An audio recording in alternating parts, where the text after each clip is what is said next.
Olá, galerinha, tudo bom? Então, continuando a nossa aula da parte de cuidado farmacêutico no paciente com cardiologia, nós estamos focando no grupo, dos hipertensos e na última parte do vídeo nós havíamos discutido sobre os benefícios dos inibidores da ECA, mas falamos também que eles conferem uma desvantagem importante, que é a teratogenicidade, isto é, eles não podem ser utilizados na gestação. Bom, um outro ponto que é muito importante, nós discutimos quando você estiver prestando atendimento clínico ao paciente que faz uso de inibidor da ECA, é a necessidade de monitorar os exames de bioquímica, porque na vigência do tratamento com esses medicamentos, pode ser que elevem os níveis de creatinina. A literatura reporta que é aceitável uma elevação, desde que seja discreta, até 30%. Mais que isso, aí já tem que realmente reconsiderar uma outra alternativa terapêutica. Tudo bem? Bom, agora vamos discutir as outras classes. Bom, os bloqueadores dos receptores de angiotensina 2, eles se assemelham muito aos inibidores da ECA em uma série de aspectos. Dentre eles, assim como os inibidores da ECA, são antipertensivos de escolha para paciente que possui outras comorbidades, como por exemplo, paciente que tem hipertensão e diabetes, paciente que tem hipertensão e doença cardíaca, e aí você tem que observar, qual que é o diagnóstico da doença cardíaca certinho. Também são teratogênicos, isto é, não podem ser utilizados pela mulher gestante, certo? Mas em relação ao efeito adverso da tosse, essa é a diferença. Porque essa classe aqui, ó, ela não vai interferir nos níveis de bradicinina. Então, se o paciente toma inibidor da ECA, vai lá buscar atendimento clínico e você percebe que é uma reação adversa que está limitando a adesão desse paciente, um bloqueador do receptor de angiotensina pode ser uma possível sugestão, uma alternativa, pois não acarreta essa reação adversa, ok? Bom, então, só contextualizando a questão do mecanismo de ação, e para reforçar o porquê que eu posso combinar várias classes de antipertensivos, mas nunca inibidores da ECA e bloqueadores do receptor de angiotensina. Como o próprio nome diz, eles bloqueiam o receptor AT1 da angiotensina. E aí, se vocês olham aqui a cascata, ó, o angiotensinogênio é convertido em angiotensina 1 pela renina. A angiotensina 1, por sua vez, é convertida em angiotensina 2 pela ECA. E depois a angiotensina 2 vai atuar lá nos seus receptores e vai estimular a produção também de aldosterona, certo? Aqui nós temos nessa figura, deixando bem claro onde age diversos medicamentos, né? Então, os inibidores da ECA, eles bloqueiam uma etapa anterior à dos bloqueadores do receptor de angiotensina. Então, o que eles observaram? Se eu associo medicamentos dessa mesma classe, a eficácia é muito baixa e por isso que é contraindicada essa associação. Então, se você tá lá atendendo um paciente e chega um que tá trazendo uma caixinha de um inibidor da ECA e também traz uma caixinha de um losartano, já tá errado. Ou foi prescrição errada, ou ele inseriu os medicamentos aí por conta própria e tá fazendo uma associação que não traz ganho clínico em termos de controle da hipertensão. Tudo bem? Bom, quem são então os bloqueadores dos receptores de angiotensina 2? Vocês conhecem, né? De todos esses três, o mais conhecido é a losartana. E os nomes se assemelham. Eles todos terminam em sartana, tá? Então é losartana, candesartana e bersartana. Tudo bem? Bom, eu gostaria de chamar a atenção também para uma outra classe que a gente não tem slide específico, porque não é um medicamento muito utilizado, na realidade é um medicamento relativamente novo se comparado aos demais, que são os inibidores de renina. E aí o representante que nós temos é o alisquireno, certo? Mas como é um medicamento que não tem tanta utilização clínica, dificilmente vocês vão atender um paciente que faça uso crônico do alisquireno, tudo bem? Bom, agora nós vamos falar um pouquinho dos aspectos clínicos dos pacientes que fazem uso dos bloqueadores dos canais de cálcio. Primeira coisa que a gente tem que relembrar lá da farmacologia, onde eu vou ter bloqueador do canal de cálcio? Eu vou ter no coração, certo? E se eu bloqueio esse cálcio no coração, eu diminuo o trabalho cardíaco. E se o coração trabalha menos, logo diminui a pressão arterial, certo? É só a gente imaginar, gente, o coração é como se fosse uma torneira. Se você abrir demais a torneira, o que acontece?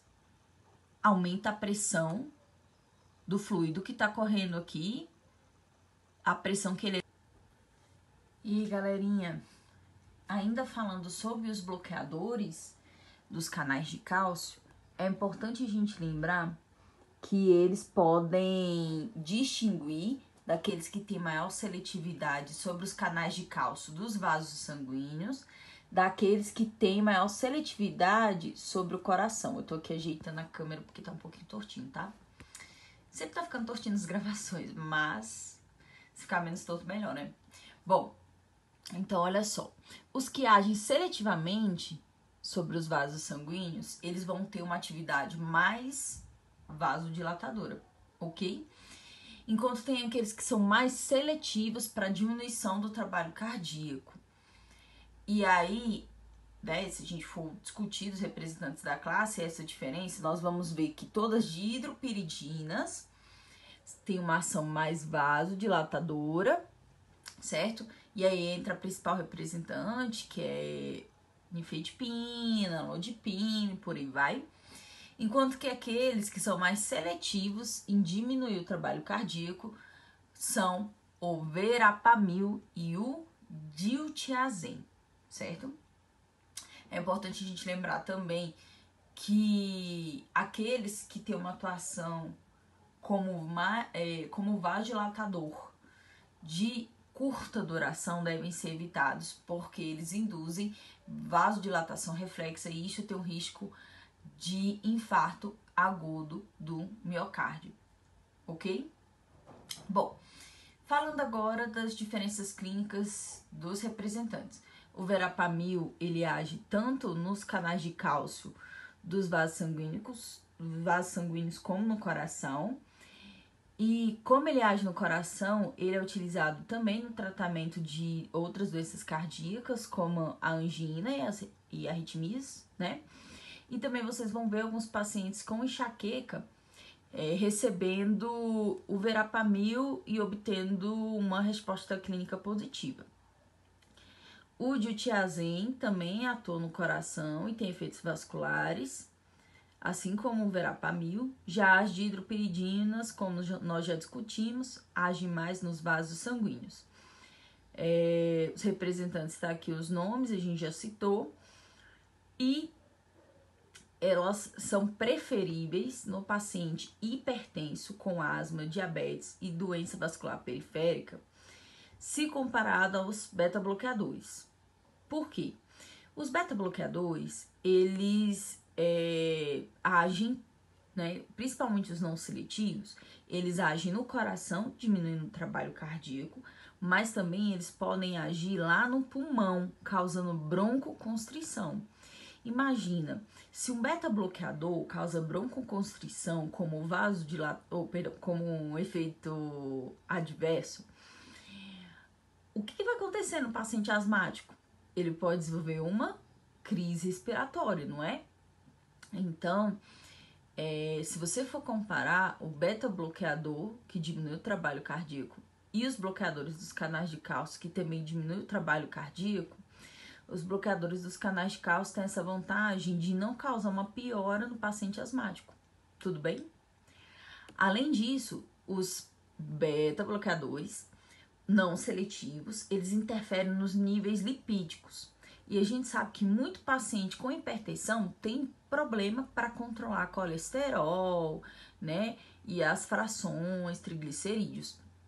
E os beta-bloqueadores não seletivos, que é o caso do propranolol e do nadolol, que a gente já comentou, eles podem aumentar esses níveis lipêmicos, o que é muito ruim, porque geralmente no paciente hipertenso não tem dislipidemia.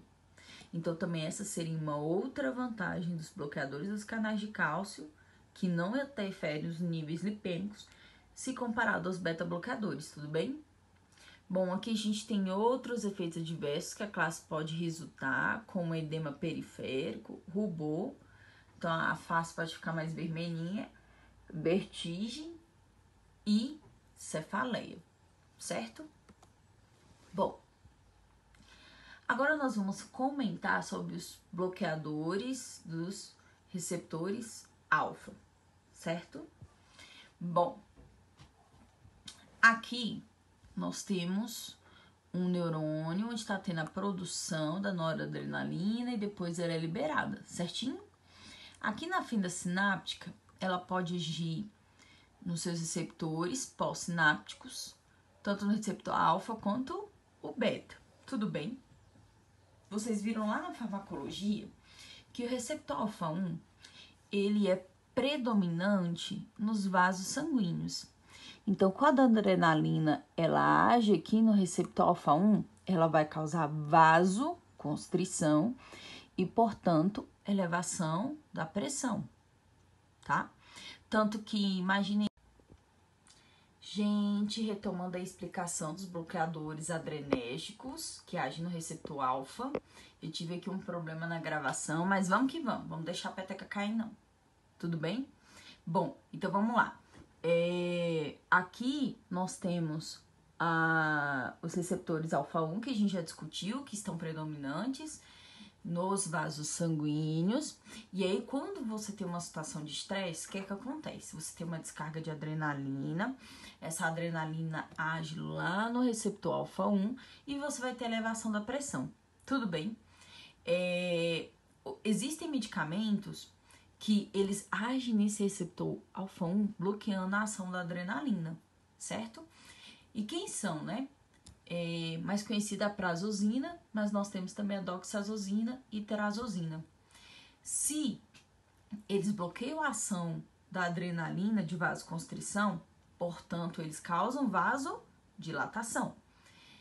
Mas, assim como os bloqueadores dos canais de cálcio, que têm uma ação vasodilatadora, esses vasodilatadores que bloqueiam a ação da adrenalina no receptor alfa-1, eles podem causar ataque cardiorreflexo. E lembra que a gente comentou que ataque cardiorreflexo é perigosa, tem uma associação com risco de infarto e tal. Por isso que esses medicamentos, eles não são primeira escolha, sabe? Eles são reservados para casos refratários. Então, é esperado que você receba a prescrição de um paciente que utilize essas classes de medicamentos se ele não respondeu positivamente a outros medicamentos que têm perfil de segurança e de eficácia superiores, certo? Bom, esses medicamentos, vocês vão ver que eles vão ser muito utilizados na prática clínica no tratamento da hiperplasia prostática benigna. E por que eu tô comentando isso? Porque às vezes você vai pegar uma prescrição e você fala, nossa, mas o idoso tá tomando esse medicamento eu vi que não é a primeira opção para hipertensão. Galera, fica ligado na outra indicação clínica dele. Talvez ele está sendo empregado para o tratamento da hiperplasia prostática benigna. E tá tudo bem. Certinho? Bom, existem medicamentos que, além de bloquear o receptor alfa-1, bloqueiam também o receptor beta-1 e beta-2. O beta-1, a gente já comentou que é predominante no coração. E bloqueando o receptor beta-1, a gente diminui o trabalho cardíaco. Tudo bem? O receptor beta-2, ele tá lá no pulmão, certo? Bloqueando esse receptor beta-2, a gente promove broncoconstrição, o que não é muito legal e costuma estar associado com efeito adverso. A gente até citou isso para os beta-bloqueadores não seletivos. Aqui eu gostaria de destacar que nós temos como representantes dos bloqueadores dos receptores alfa e beta o labetalol e o carvedilol. O carvedilol é o principal representante e ele se destaca, né? Ele é um bom antihipertensivo, mas, sobretudo, ele tem um papel muito importante na insuficiência cardíaca. E depois a gente vai discutir isso, tá? Então, dificilmente vocês vão ver um paciente tomando carvedilol só como antihipertensivo, se comparado aos pacientes com insuficiência cardíaca, onde realmente o uso desse medicamento é mais frequente. Tudo bem?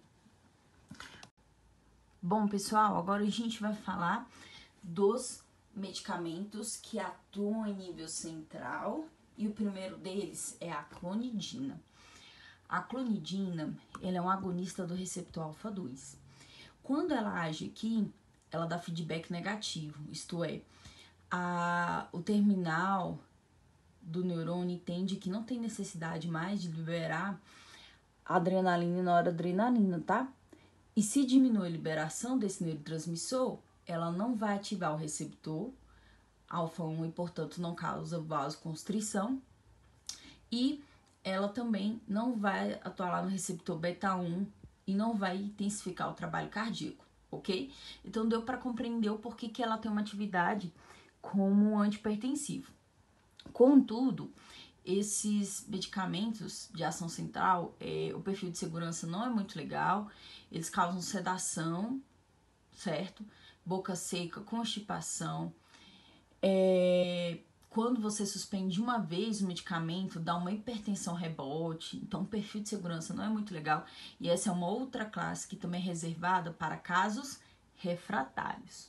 Tudo bem?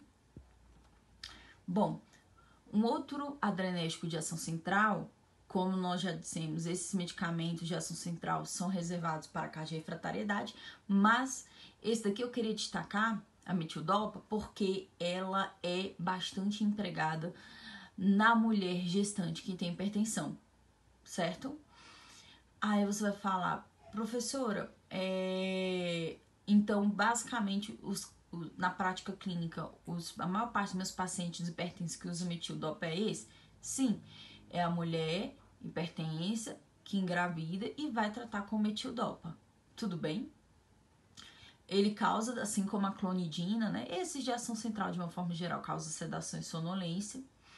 E ele é conhecido como um falso neurotransmissor, porque ele é convertido em metilnorepinefrina, é liberado na vesícula em vez de liberar a norepinefrina, só que ele não tem atividade sobre os receptores adrenérgicos, certo? Então fica essa dica aí, metildopa é reservada principalmente no tratamento da mulher hipertensa que engravidou. Bom, os vasodilatadores, como o próprio nome diz, eles dilatam os vasos, só que aqui eles agem em outros mecanismos, né? Eles interferem no GMP cíclico, aumento a liberação de óxido nítrico e, assim como outros vasodilatadores, podem causar estimulação reflexa do coração e, portanto, também não são primeira escolha. A gente não vai encontrar muitos pacientes fazendo uso ambulatorial desses medicamentos. Mas eles têm outras indicações clínicas muito importantes, tipo a mulher gestante que desenvolve pré-eclâmpsia, ela vai tratar lá no hospital com a hidralazina, tá? Então, guarda essa informação. Mas, professor, o que é hidralazina? É quando a mulher engravida e lá para a 20ª semana em diante, ela tem uma elevação brusca da pressão associada com proteinúria. O que é a proteinúria? É a liberação de proteína na urina.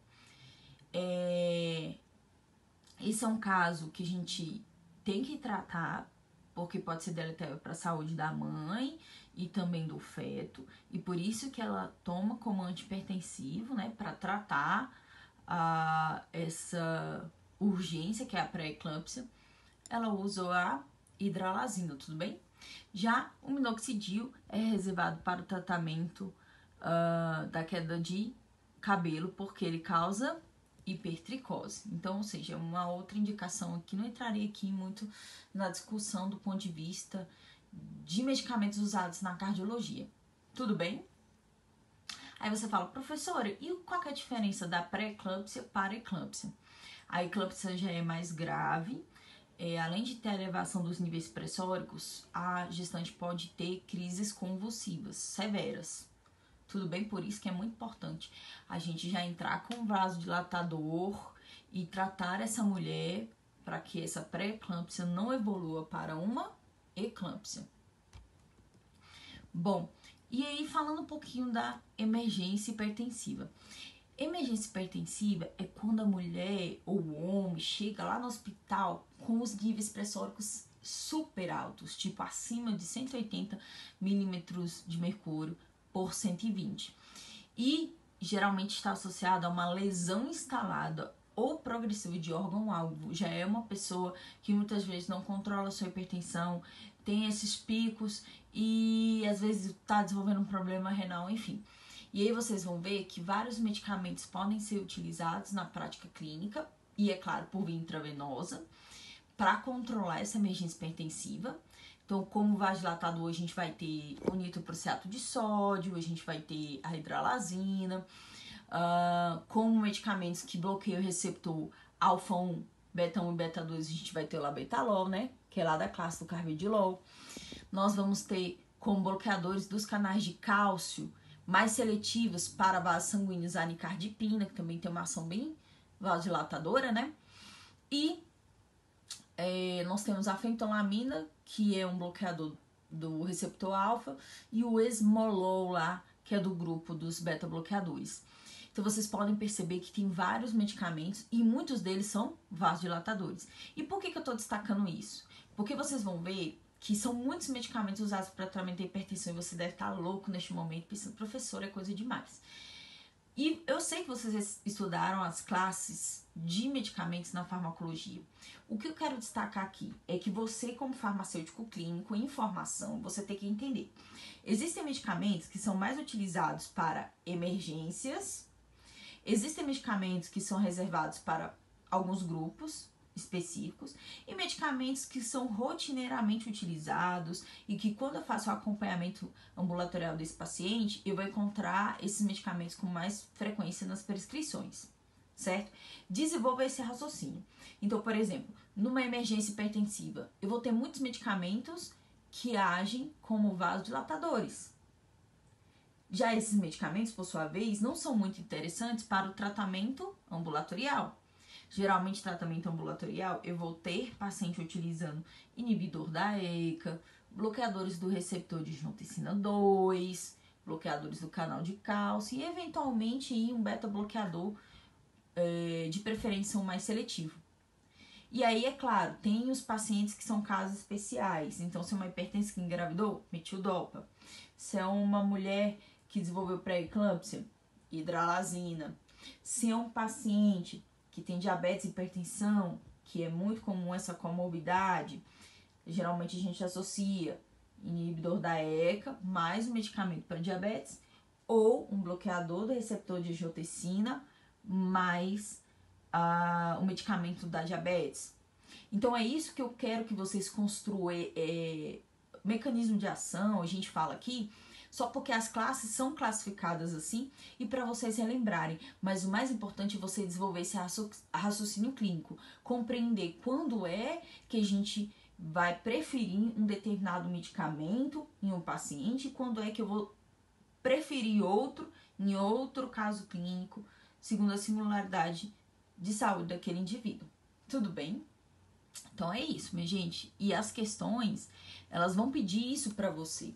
Então, quando você for exercer o cuidado farmacêutico dos pacientes com hipertensão, é fundamental sempre pedir e monitorar exames que estejam relacionados ao controle da glicemia e dos lipídios, porque é muito comum que o paciente hipertenso tenha diabetes e dislipidemia, ok?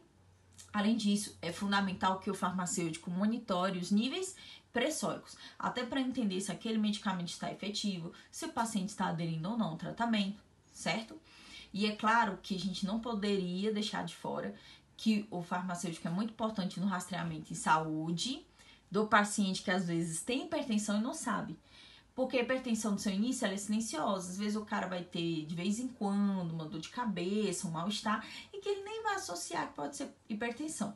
Por isso que é muito bom um paciente sempre de tempos em tempos aferir a pressão com o farmacêutico para verificar se ele já não está evoluindo ao longo da vida para uma hipertensão, que é uma doença muito comum com o fenômeno do envelhecimento.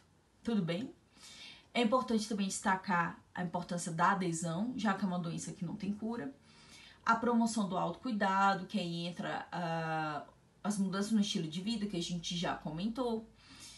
É importante sensibilizar o paciente que o consumo de cigarro, de álcool e outras drogas entra como fatores importantes para várias doenças cardiovasculares, entre elas a hipertensão. E não deixar de monitorar os exames. Esses pacientes constantemente têm que fazer exames. O paciente controlado, gente, a cada 6 meses ele tem que fazer. Porque é muito comum que o paciente hipertenso tenha problema renal. E aí a gente tem que monitorar ureia, creatinina e ácido úrico e os eletrólitos. É muito comum que o paciente hipertenso tenha problema de diabetes. Então vou ter que monitorar a glicemia de jejum, hemoglobina glicosilada, né? Alguns medicamentos, eles causam hepatotoxicidade, que é o caso da metildopa, por exemplo. Por isso que eu tenho que monitorar os exames que avaliam a função hepática, como TGO, TGP, albumina. Então, vocês vão perceber que é essencial que esse paciente faça rotineiramente hemograma completo, exames básicos de bioquímica e o exame de urina. Tudo bem?